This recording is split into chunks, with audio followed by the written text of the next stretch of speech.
Welcome to My Utmost for His Highest for April 24th. Ready in season. Here we go. Let's look at 2 Timothy 4 verse 2. 2 Timothy 4 verse 2 says, "Preach the word. Be prepared in season and out of season. Correct, rebuke, and encourage with great patience and careful instruction."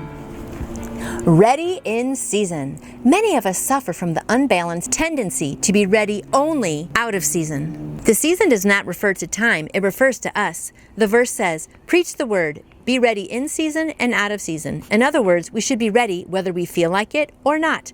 If we do only what we feel inclined to do, some of us would never do anything. Isn't that the truth? There are some people who are totally unemployable in the spiritual realm. They are spiritually feeble and weak, and they refuse to do anything unless they are supernaturally inspired. The proof that our relationship is right with God is that we do our best whether we feel inspired or not. I agree with that.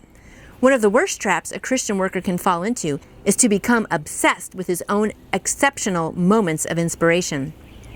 When the Spirit of God gives you a time of inspiration and insight, you tend to say, "Now that I've experienced this moment, I will always be like this for God." No, you will not. And God will make sure of that. Those times are entirely the gift of God. You cannot give them to yourself when you choose. If you say you will only be at your best for God as during those exceptional times, you actually become an intolerable burden on Him. You will never do anything unless God keeps you consciously aware of His inspiration to you at all times.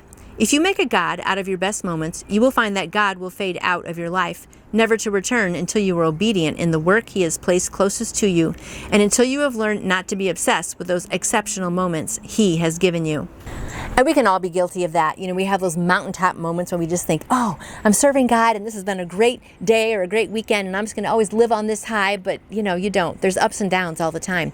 But the important thing is to be willing to talk to people about Jesus anytime, when you're feeling good, when you're feeling bad, when it's sunny, when it's raining, anytime at all, because you never know when people's hearts are ready. So when people bump into you in the grocery store or maybe on the street or in work or wherever, even in the bathroom if you're going somewhere, maybe have a moment and talk to Jesus or just compliment them or just encourage them in some way. There's always a way to be encouraging and sharing the gospel with people. So I hope that you think about that today, that you don't ever want to be out of season. You want to be in season, ready all the time to be sharing the gospel with people. I hope you have a fun day sharing the gospel with somebody today, because you, my friend, are going to be in season, and I will see you back here tomorrow. You can order your own copy of the My Utmost for His Highest devotional book by going to myutmost.org. And I would love to answer any questions you may have about faith in Jesus. Just email me through my website, nancyjoytoyou.com. And I hope you go out and shine for Him today. See you tomorrow.